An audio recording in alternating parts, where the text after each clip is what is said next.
시작하겠습니다. 오늘 벨직 시나고에서 찐 마지막 37조 마지막 심판 두 번째 파트고요. 뒷부분 그러나부터 다 같이 한번 읽어보도록 하겠습니다. 시작. 그러나 이 심판의 생각이 의로운 택자들에게는 기쁨과 위로가 됩니다. 왜냐하면 택자들의 완전한 구속이 이루어지고 그들이 겪은 수고와 고통의 열매를 받을 것이기 때문입니다. 그들의 무죄가 모든 사람들에게 알려지고 그들이 이 세상에서 자신들을 핍박하고 압제하고 괴롭히던 악한 자들에게서 하나님께서 무서운 보복을 하시는 것을 볼 것입니다. 악한 자들은 그들 자신의 양심의 증거에 의해서 유죄가 입증되고 죽지도 않고 오직 마귀와 그의 사자들을 위하여 예비된 영원한 불 속에서 고통을 받게 될 것입니다. 한편 신실하고 택함을 받은 자들은 영광과 존귀의 면류관을 쓸 것입니다. 하나님의 아들이 하나님 앞에서 그들의 이름을 인정하실 것입니다. 하나님께서 모든 눈물을 그 눈에서 씻기실 것이고 그들이 현재 많은 재판장들과 시민정부의 권세자들에 의해서 이단자와 악인으로 정죄받은 이유가 하나님의 아들로 인한 것임이 인정될 것입니다. 주님께서는 의로운 보상으로서 사람의 마음이 결코 생각할 수 없는 그런 영광을 소유하도록 해주실 것입니다. 그러므로 우리는 예수 그리스도 우리 주 예수께서 하나님의 충만한 약속을 주길 것을 간절히 열망하면서 위대한 그날을 고대합니다. 아멘. 주 예수여 오시옵소서. 오늘 이제 벨직 최종 40번째 강의하도록 할 거고요. 자, 우리 지난주에 종말에 대해서 이야기를 하면서 종말이 어떤 부분으로 이제 어떻게 우리가 이해를 해야 되는가, 어떻게 받아들여야 하는가, 어떻게 우리는 종말의 시대를 살아가고 있는 우리로서 어떠한 모습으로 살아갈 것인가에 대해서 지난주에 함께 나눠봤었고요.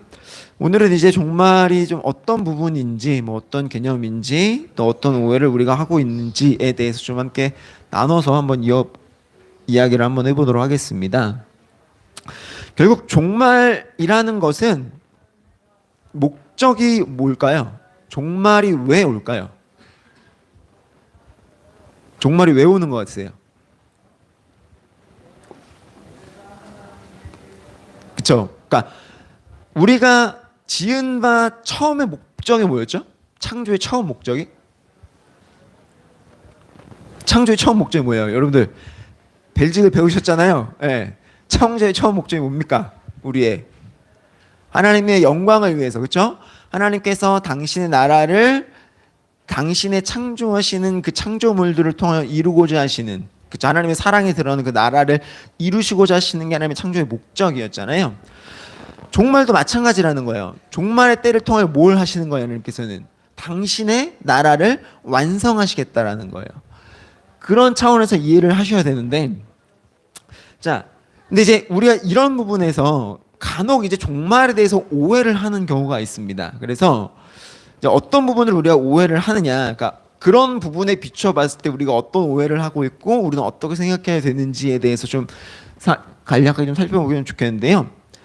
모든 종교, 그러니까 우리가 이 땅이 만들어지고 나서 기독교를 포함한 모든 종교에는 종말론이라는 게 존재를 해요.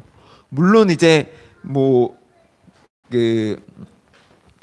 불교 같은 경우나 힌두 같은 경우는 이렇게 윤회 사상을 하기는 하지만 결국 거기도 어느 순간인간 종말이라는 게 존재를 하게 되는데, 자, 종말이라는 걸 인간이 어떻게 받아들였을까요?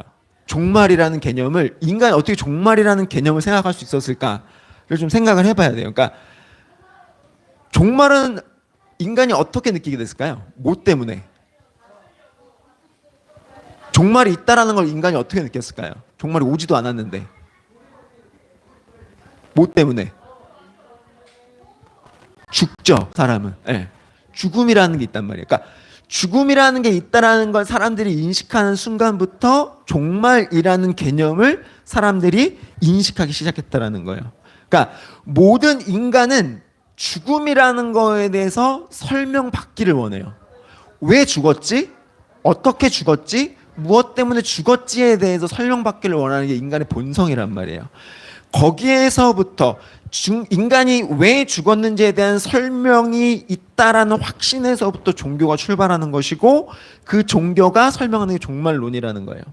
그래서 이제 성경의 견해와는 별개로 인간의 보편적 종교의 종말론은 진화의 입장에서 보면 조상 숭배, 죽은 친족에 대한 사랑, 삶의 애착과 삶의 연장에 대한 소원, 무덤 저편에 보다 더 나은 삶에 대한 희망, 형벌에 대한 두려움과 상급에 대한 희망, 이런 것들로 말미암아 영혼은 살아있다.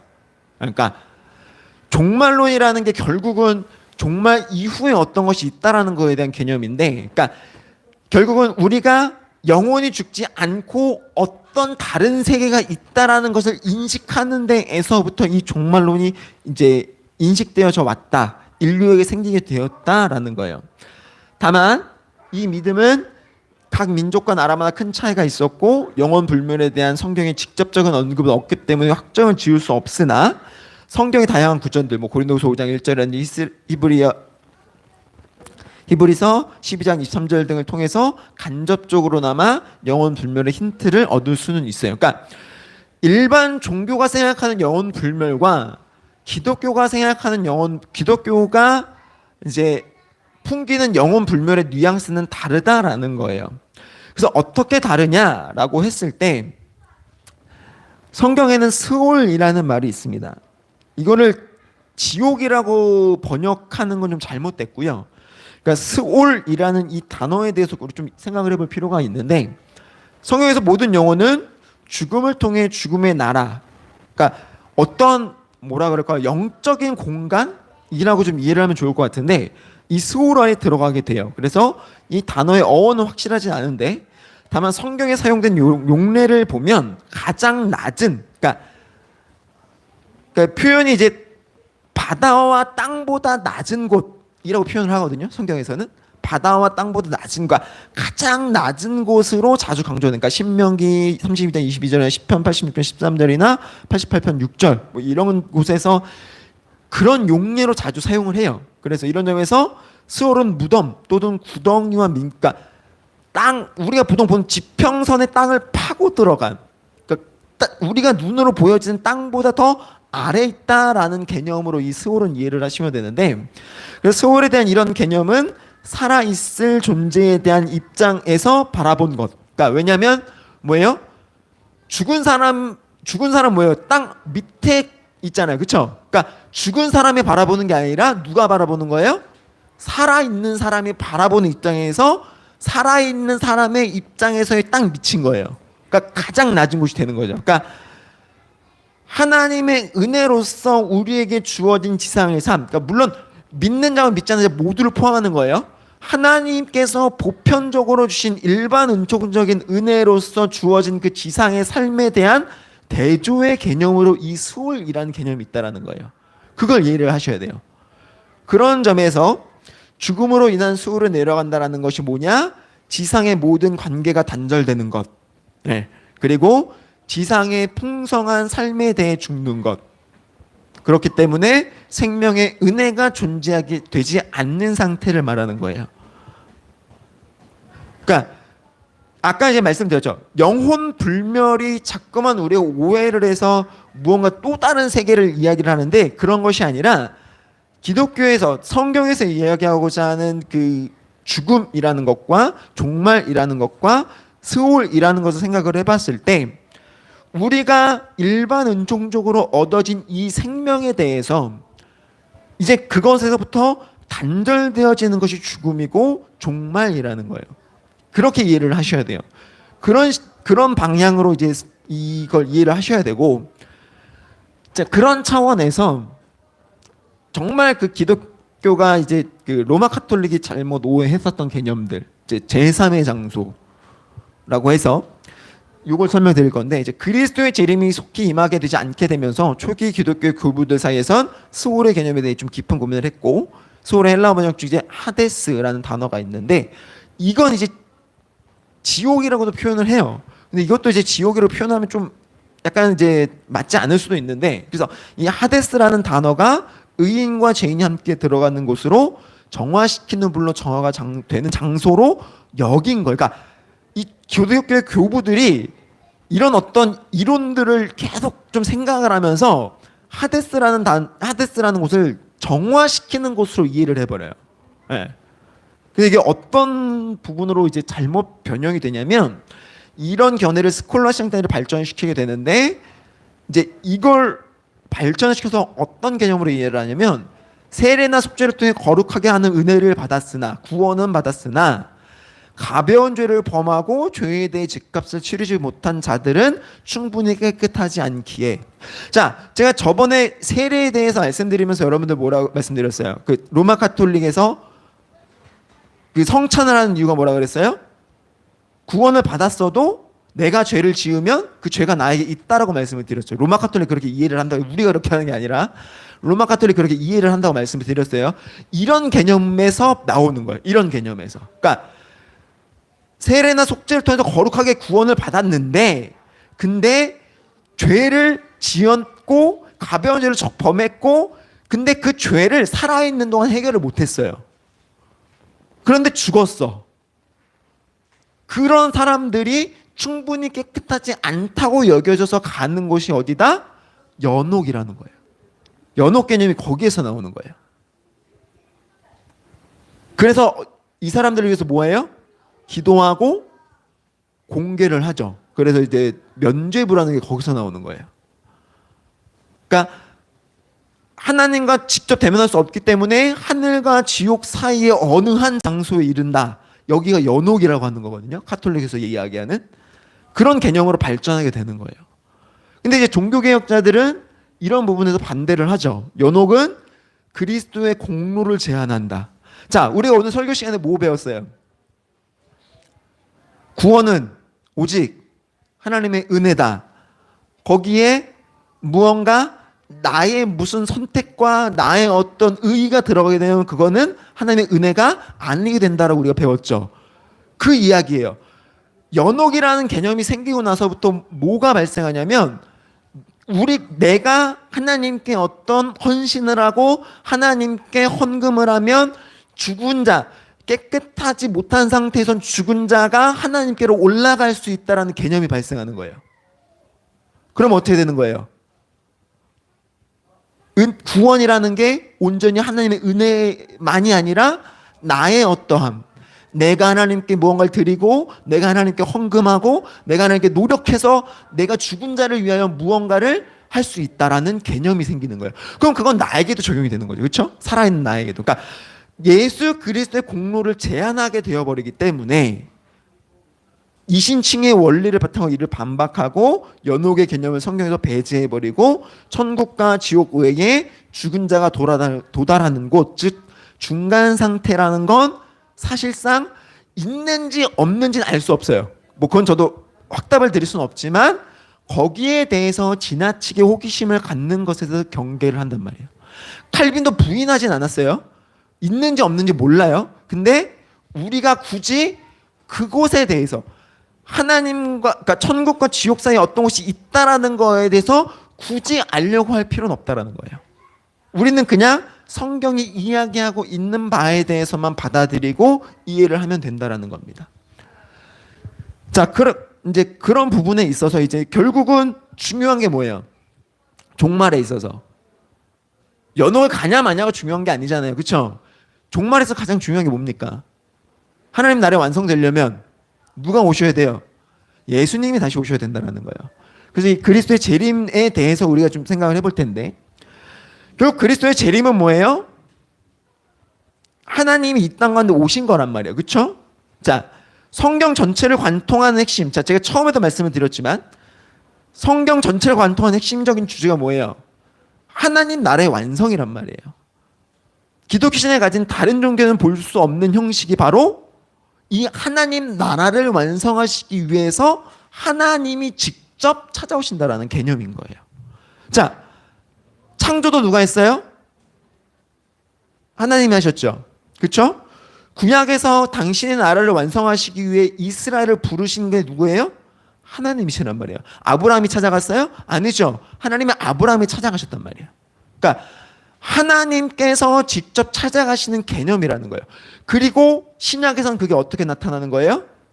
신약에서는 성육신으로 나타난 말이에요. 예수 그리스도께서 이 땅 가운데 오심으로 말미암아 최종적인 완성을 위한, 그렇죠? 그 전 단계를 밟아가시는 게 성육신이라고요. 예수님이 이 땅 가운데 오시는 게 그냥 나의 죄를 구원하시기 위해서 오신 게 아니라고 제가 계속 말씀드리잖아요. 예수님이 이 땅 가운데 오시는 것은 하나님께서 작정하시고 섭리하신 그 하나님 나라의 완성을 위해서 당신의 뜻과 당신의 그 놀라운 그 작정과 섭리를 이 땅 안에 완성하시기 위해서 오신 것이고, 그 놀라운 은혜로 말미암아 이 땅 가운데 하나님의 나라가 이미 주어졌다란 말이에요. 이미. 그런데 아직 완성되어져 있지 않은 부분이 있기에 예수님께서 다시 오시는 것이 필요하다라는 겁니다. 왜? 아직까지 이 땅은 예수님께서 오신 이후에도 예수님이 오시지 않은 것처럼 살아가고 있기 때문에. 그래서 예수께서는 영광스러울 재림 이전의 몇몇 전조들에 대해서 언급을 하시죠. 거짓 그리스도의 등장과 전쟁과 전쟁의 소문들, 민족들의 소란과 대적, 지진, 기근 등이 있으나 한편으로는 모든 민족들의 증거되기 위해 복음이 온 땅에 전파된다. 안 좋은 일도 있고, 예수님이 다시 오시기 전에 결국은 어떻게 되는 거예요? 예수님께서 우리에게 말씀하셨던 것처럼 온 땅 끝까지 이르러 당신의 복음을 증거하여야 되는 그 일들이 완성이 된다란 말이에요. 그래서 재림 바로 직전에 일어나는 특별한 전조들은 해와 달이 어두워지고 달들이 하늘에 떨어지며 하늘의 권능이 흔들리는 것이 뒤따른다. 그러니까 바로 직전에, 재림 바로 직전에는 이런 일들도 일어난다. 그래서 이런 것들에 대해서 여러분들 잘 받아들이셔야 돼요. 그러니까 그 전쟁이 있지, 기근이 있지, 지진이 있지, 이제 예수님 오실 건가 보다가 아니라는 거예요. 그게 아니에요. 그러니까 전쟁과 기근과 지진은 늘 언제나 있어 왔어요. 네. 그러니까 지난주도 제가 말씀드렸지만 종말의 시기를 우리는 살고 있다고요. 지금 오셔도, 지금 이 시간에 다시 오셔도 이상할 게 없는 게 종말이라고요. 이해가 되세요? 그러니까 어느 순간 언제 오시지를 우리가 집중하는 것이 아니라 내가 어떻게 종말을 맞이하고 있지를 여러분들 더 집중적으로 여러분들의 삶 가운데 드러내셔야 된다는 거예요. 그래서 결국은 최후의 승리가 뭐예요?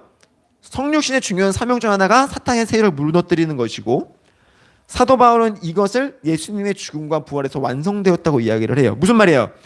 이미 사단의 세력은 예수님께서 처음 오셨을 때 이미 깨뜨려졌다라는 거예요. 그렇죠? 근데 왜 예수님이 다시 오셔야 되는 거죠? 그럼에도 불구하고 세상은 이를 알지 못하고 예수께서 전혀 오시지 않은 것처럼 계속 흘러가고 있는 듯하기 때문에 여기에 그리스도의 재림의 필요성이 있다라는 거예요. 그래서 이는 그의 성육신에서 시작된 사역을 완수하시려는, 완수하시기 위한 단계이신 거고, 그래서 결국은 사탄에 대한 최후의 승리가 두 단계에 걸쳐 일어나게 되고, 뭐 그런 부분들은 이제 지난주에도 말씀드렸던 천년왕국과 같은 개념으로 이해를 하시면 됩니다. 그래서 이제 세상의 완성, 여호와의 날이라고 이제 해서 결국은 이제 예수님께서 다시 오심으로 말미암아 이루어지는 것이 있는데, 처음에 뭐다? 부활이 일어나죠. 자, 그리스도의 출현에 뒤따르는 첫 번째 사건은 죽은 자들의 부활입니다. 이 부활은 하나님의 전능한 창조행으로 말미암아 발생한 것이고, 마태복음 22장 29절이나 고린도서 6장 14절, 고린도서 1장 9절 등의 이 부분에 대해서 상세하게 나와 있고요. 그래서 성경은 보편적 부활, 즉 신자만이 아닌 부활, 불신자들의 부활, 모든 사람의 부활을 이야기하고 있으며, 이 보편적 부활 역시 그리스도에 의하여 가능한 것이다. 모든 사람이 부활하는 거예요. 모든 사람이. 믿는 사람은 부활하는 게 아닙니다. 다만 신자의 부활과 불신자의 부활은 그 개념과 결과가 전혀 다른데, 뭐가 다르냐면 불신자들이 부활하게 되는 단 하나의 이유는 심판받기 위해서예요. 심판받기 위해서. 다른 이유가 없어요. 그들은 오로지 심판받기 위해 육신의 부활이 이루어집니다. 어떻게 부활될 것인지 묻지 마세요. 저도 몰라요. 죽은 채로 부활을 할지, 뭐 다른 어떤 부활체의 몸이 있는지, 뭐 그건 저도 모릅니다. 그냥 그건 묻지 마세요. 자, 그래서 결국 부활 때 뭐가 있느냐? 심판이 있습니다. 이제 부활 때 이제 심판이 뒤따르게 되는데, 이 심판은 구약 성경에서 이스라엘의 모든 원수들에 대한 메시아의 승리로 묘사되었고, 신약 성경에서는 보다 더 영적인 묘사이자 그리스도의 재판 사역으로 기술되었다. 그러니까 우리가 흔히 말하는 예수님 딱 재림하시고 나면 믿는 자들은 우편에, 믿지 않는 자들은 왼편에, 이렇게 이제 우리 표현 이제 묘사를 하죠. 근데 이제 이 심판에 대해서는 어떤 분명한 묘사를 하게 되는 게 쉽지는 않아요. 아까도 방금도 말씀드렸듯이 우편의 선자들이 그리스도와 함께 거하게 되고 악인들이 심판을 받는 영원한 지옥 형벌에 처해지게 된다라는 정도에 대한 내용만 이제 우리는 이해하고 있으면 되는 부분이고요. 그래서 이 모든 일의 끝인 여호와의 날에 신자는 인간이 본래 소유했던 하나님의 형상으로서의 선지자적, 제사장적, 왕적 직분이 그리스도로 말미암아 완전하게 회복되어지고, 자, 선지자적, 제사장적, 왕적 직분이라는 게 뭐예요? 결국은 인간이, 아담이 처음 하나님께로부터 창조받아져서 에덴 동산에서 처음 받았던 명령이 뭐예요? 어떤 약속을 받았어요? 아담이 번성하라는 거였잖아요. 그렇죠? 생육하고 번성하고 다스려라, 이거예요. 이 약속이 다시 회복되어진다고요. 그러니까 종말이라는 건 뭐냐면 하나님의 창조의 때가 다시 이제 구약과 신약을 거쳐 종말의 시대를 거쳐 다시금 우리에게 완성되어지는 그 놀라운 결과물이라는 거예요. 종말이라는 게. 그럼 어때요? 이거는 영광스러운 일이라는 거예요. 영광스러운 일, 우리에게는. 그러니까 하나님의 나라에서 하나님과 함께 살게 되는 영광을 영원토록 누리게 되는 놀라운 결과물이라는 겁니다. 지난주에 여러분들에게 말씀을 드렸지만 종말의 때를 살아가는 우리가 어떤 자세로 살아가야 할 것인가?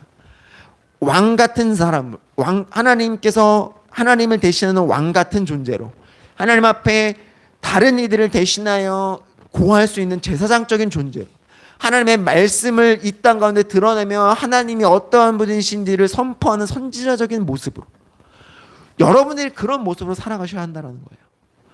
이 종말이라는 것이 얼마나 놀랍고 위대한 것인지를 여러분 다시 한 번 더 생각하시면서 여호와의 날에 영화로워질, 여호와의 날에 예수님과 같은 그 영화로운 육신을 힘이 덧입어 우리가 그 놀라운 은혜의 자리로 들어갈 수 있는 그런 자라는 사실을 잊지 마시고 그 놀라운 은혜의 자리 가운데 여러분이 함께 하시는 그런 여러분의 신앙의 생활들이 되었으면 좋겠습니다.